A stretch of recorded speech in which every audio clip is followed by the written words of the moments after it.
مطول بإشاعة فتبينوا يا إخوتي حق اليقين. السلام عليكم ورحمة الله وبركاته. تحية لحضراتكم من جديد. ما زلنا متواصلين معكم أيها الأحبة في كل مكان، وقلت في البداية إنها ليلة مباركة. لماذا هي مباركة؟ لأننا اجتمعنا، ولأننا توحدنا، ولأننا على قلب رجل واحد ندافع عن عرض النبي صلى الله عليه وسلم وعن صحابته الكرام. أسعد أن أكون معكم وأن أعود في هذا اللقاء مع شيخ الحبيب فضيلة الشيخ الدكتور شهاب الدين أحمد ياسين. السلام عليكم ورحمة الله وبركاته، وأهلا ومرحبا بكم. وعليكم السلام ورحمة الله وبركاته. حياك الله وبياك، وحيا الله جميع المشاهدين، وجزيتم خير الجزاء على هذه الحملة الطيبة المباركة للذب عن عرض نبينا صلى الله عليه وسلم. بارك الله فيكم شيخنا.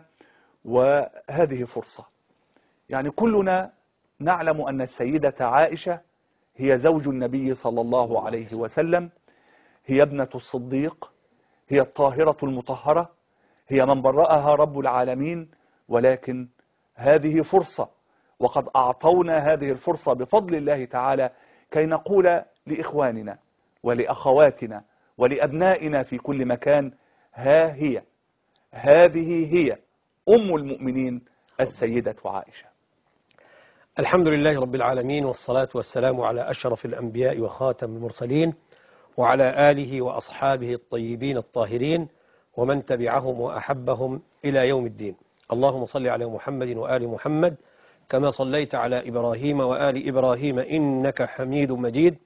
اللهم بارك على محمد وآل محمد كما باركت على إبراهيم وآل إبراهيم إنك حميد مجيد. ثم أما بعد، فإن الحق تبارك وتعالى يقول وهو أصدق القائلين: النبي أولى بالمؤمنين من أنفسهم وأزواجه أمهاتهم. هذه الآية تبين لنا أن أزواج النبي صلى الله عليه وسلم هن أمهات للمؤمنين، ولا يعقل ولا يقبل أن يجهل المؤمن أمهاته، فواجب وفرض حاتم لازم على كل مسلم وعلى كل مسلمة أن يتعلم سيرة أزواج النبي صلى الله عليه وسلم، فهذا هو الشرف وهذا هو الفخر والعزة والكرامة. قبل أن أبدأ بترجمة موجزة لأمنا الطاهرة المطهرة عائشة بنت أبي بكر رضي الله عنها وعن أبيها، أود أن أذكر أن أمهات المؤمنين رضي الله عنهن أجمعين بلغن في العدد 11. نعم. على أقل تقدير يجب على كل مسلم وعلى كل مسلمة أن يتعرف على أسمائهن. نعم. والله إنه لعار وشنار ودمار وبوار وخسار، وربما يؤدي إلى النار أن نجهل سيرة أزواج النبي المختار صلى الله عليه وسلم. كانوا يقولون أن الذكاء هو القدرة على إيجاد علاقة بين الأشياء. نعم. قد يقول قائل أن هذا العدد عدد كبير، وما هو بكبير؟ يعني إذا كان هناك مثلا فريق كرة عدد أفراده 11 بخلاف ما يقال أنهم يعني احتياطي. نعم. نعم. فنحن نربط بالأحرف الأبجدية. نعم. ألف ألف، أم حبيبة وأم سلمة رضي الله عنهما. نقول جيم حاء خاء، جويرية بنت الحارس، حفصة بنت عمر، خديجة بنت خويلد. زاي زاي، زينب بنت جحش وزينب بنت خزيمة. نعم. سين صاد عين، سودة بنت زمعة، صفية بنت حيي بن أخطب، عائشة بنت أبي بكر رضي الله عنهن أجمعين، وأخيرا ميم، ميمونة بنت الحارس. نعم. رضي الله عنهن. نبدأ بترجمة موجزة لأم المؤمنين عائشة رضي الله عنها. كما هو معلوم أن أباها هو صديق الأمة الأكبر، أبو بكر الصديق عبد الله بن عثمان التيمي رضي الله عنه وأرضاه، وأمها أم رومان بنت عامر بن عويمر الكنانية. أبوها من المهاجرين الأوائل وأمها كذلك من المهاجرات الأوائل، وهذه خصيصة كما سنأتي إن شاء الله على ذكر خصائصها ليست لغيرها من أمهات المؤمنين. نعم. الأب والأم من المهاجرين الأوائل. ولدت عائشة رضي الله عنها قبل بعثة النبي عليه الصلاة والسلام ب4 سنوات أو ب5 سنوات على اختلاف عند أهل العلم بالسير والتاريخ. نعم. عقد النبي عليه الصلاة والسلام عليها وهي في 6 من عمرها، وقصة ذلك العقد أنه لما توفيت السيدة خديجة بنت خويلد رضي الله عنها، وحزن النبي عليه الصلاة والسلام عليها حزنا، نعم. حتى أنه سمي العام الذي توفيت فيه مع عمه أبي طالب بعام الحزن، نعم. كما هو معروف في السيرة.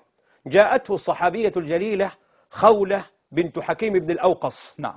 زوجة عثمان بن مظعون رضي الله عنه، وقالت: يا رسول الله، هل لا تزوجت بكرا أم ثيبا؟ فقال عليه الصلاة والسلام: من البكر؟ قالت: بنت أحب الخلق إليك، عائشة. نعم. قال: ومن الثيب؟ قالت: سودة بنت زمعة آمنت بك واتبعتك. فطلب النبي عليه الصلاة والسلام من هذه السيدة الفاضلة خولة بنت حكيم أن تخطب له عائشة وسودة. فذهبت خولة بنت حكيم رضي الله عنها إلى بيت أبي بكر، فوجدت أمها أم رومان. قالت: ما أدخل الله عليكم من الخير والبركة، تهنئها نعم. بخطبة النبي عليه الصلاة والسلام لعائشة رضي الله عنها. فقالت أم رومان: وددت ذلك، لكن انتظري حتى يأتي أبو بكر. نعم. فلما جاء أبو بكر وأخبر بذلك قال: وهل تحل له وهي ابنة أخيه؟ كان أبو بكر رضي الله عنه يظن أن هذا لا يحل. نعم. فذهبت خولة بنت حكيم رضي الله عنها وأخبرت النبي عليه الصلاة والسلام بما قاله أبو بكر. نعم. فأجاب عليه الصلاة والسلام: إنه أخي في الإسلام وإنها تحل لي. ففرح أبو بكر وفرحت زوجه أم رومان فرحا عارما. النبي عليه الصلاة والسلام يصهر إليهم، وبالفعل تم العقد وهي في السادسة من عمرها. أما البناء فقد تأخر وهي في التاسعة من عمرها، وكان ذلك في العام الأول من الهجرة. نعم. طبعا هنا نقطة لو أذنت لي أن نتوقف عندها. م. بعض المغرضين والمشككين يقولون: كيف يبنى على طفلة نعم. وهي في التاسعة من عمرها؟ نعم. صحيح. نسي هؤلاء أو تناسوا وجهلوا أو تجاهلوا أن طبيعة البيئة تختلف من مكان إلى مكان. نعم. معلوم أن البيئة الحارة كبيئة جزيرة العرب تجعل الفتاة وكذلك الفتى م. تبلغ سن البلوغ مبكرا. أما في البلاد الباردة كأوروبا والدول الإسكندنافية مثلا فإن هذا السن يتأخر. نعم. ولا عجب. فأنا أذكر حادثة وأنا عليها شهيد. والدتي أسأل الله عز وجل أن يبارك فيها وأن يطيل في عمرها، اللهم آمين. بنى بها أبي رحمه الله وهي في التاسعة من عمرها. يعني وهذا شرف أن يكون كذلك كما بنى النبي عليه الصلاة والسلام بأم المؤمنين عائشة رضي الله عنها. نعم. توفي عنها النبي عليه الصلاة والسلام وهي ابنة 18 عاما، وكان ذلك في 17 من رمضان في العام 58 من هجرة النبي الأمين صلى الله عليه وسلم. في العام 58 نعم من الهجرة النبوية، ومعنى ذلك أنها توفيت ولها من العمر 67 عاما. نعم 67 عاما. نعم. أسماء يعني كما يقال غنية عن التعريف. أولا هي زوج خاتم الأنبياء والمرسلين وإمام المتقين وسيد وقائد الغر المحجلين عليه أفضل الصلاة وأزكى التسليم. أبوها صديق الأمة الأكبر أبو بكر رضي الله عنه. أختها أسماء بنت أبي بكر. نعم. إخوتها عبد الله بن أبي بكر، عبد الرحمن بن أبي بكر، محمد بن أبي بكر، أسماء بنت أبي بكر، أم كلثوم بنت أبي بكر. يعني أسرة طيبة طاهرة مباركة. يكفي أن الشعبي رحمه الله عامر بن شراحبيل كان يقول: كان مسروق بن عبد الرحمن، مسروق بن الأجدع نعم. من كبار التابعين، إذا حدث عن عائشة يقول: حدثتني الصادقة بنت الصديق حبيبة حبيب الحق تبارك وتعالى، يعني النبي عليه الصلاة والسلام. نعم. بارك الله فيكم فضيلة الدكتور، يعني بينتم لنا هذه الترجمة، ولا شك أن السيدة عائشة رضي الله عنها لها خصائص مميزة تميزها عن غيرها من نساء العالمين. ما يميز السيدة عائشة؟ الحمد لله والصلاة والسلام على رسول الله. هناك آثار صحيحة ذكرت فيها السيدة عائشة رضي الله عنها بنفسها وهي الصادقة أن الله تبارك وتعالى خصها وميزها عن بقية أمهات المؤمنين ب10 خصائص وليست بواحدة. نعم. والله إن هذا لهو الفضل. أول هذه الخصائص أن أمين الوحي جبريل عليه السلام أتى إلى النبي صلى الله عليه وسلم بصورتها في سرقة من حرير، فرآها النبي عليه الصلاة والسلام مرتين. نعم. وقال: إن يكن هذا من عند الله يمضه إن شاء. هذه خصيصة رآها النبي عليه الصلاة والسلام قبل أن يتزوج بها. نعم. في سرقة من حرير جاء بها أمين الوحي جبريل عليه السلام. نعم. ثانيا لم يتزوج النبي عليه الصلاة والسلام طيلة حياته بكرا سواها. نعم. ثالثا أنزل الله تبارك وتعالى براءتها من السماء قرآنا يتلى إلى قيام الساعة. في سورة النور في قصة الإفك. وبالمناسبة يعني نجد أن الله تبارك وتعالى عبر عن هذه الحادثة بكلمة، لو تأملنا هذه الكلمة في اللغة ومعناها لوجدناها أصدق تعبير. سمى الله تبارك وتعالى هذه الحادثة بحادثة الإفك. إن الذين جاءوا بالإفك عصبة منكم لا تحسبوه شرا لكم بل هو خير لكم. ما هو الإفك في لغة العرب؟ الإفك في لغة العرب هو الكذب المقلوب، ليس مجرد كذب، نعم، وإنما كذب مقلوب. ومعنى ذلك لو أن شخصا ما لا يعرف أنه كاذب وقلت أنه كاذب، هذا كذب. لكن لو أن شخصا ما اشتهر بين الناس بالصدق وجاء رجل وقال أنه كاذب، فهذا إفك.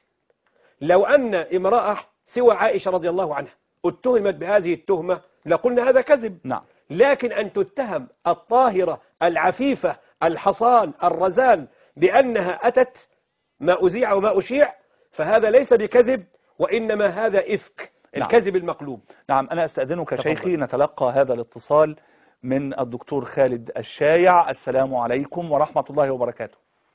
عليكم السلام ورحمة الله وبركاته. مرحبا بكم. أهلا ومرحبا بكم فضيلة الدكتور. ونحن في هذه الليلة ندافع عن عرض النبي صلى الله عليه وسلم، وقد قمتم بهذا العمل المبارك منذ سنوات، فهنيئا لكم. ونتحدث في هذه الليلة عن أم المؤمنين السيدة عائشة رضي الله عنها وعن أبيها، فالمجال مفتوح لفضيلتكم، ولكم تحياتي وتحيات الدكتور شهاب. أسأل الله جل وعلا أن يجزيكم خير الجزاء وأن يبارك في جهودكم. ولا شك أن الواجب على كل مسلم أن يكون له الغيرة الكاملة على جناب النبي صلى الله عليه وسلم. وهذه الحادثة التي ربما كانت يعني هي شرارة الانطلاق بالنسبة لقناة صفا من جهة الاعتداء أو الإساءة لعرض النبي صلى الله عليه وسلم، نحن ننظر إليها من جهتين. الأولى أن هنالك إساءة إلى النبي صلى الله عليه وسلم، وأيضا إساءة إلى أم المؤمنين عائشة رضي الله عنها وأرضاها. وعند التمحص بهذه القضية يعني طبعا حينما تكلم المدعو ياسر بالكلام المشين، لا شك أن أي مسلم لا يمكن أن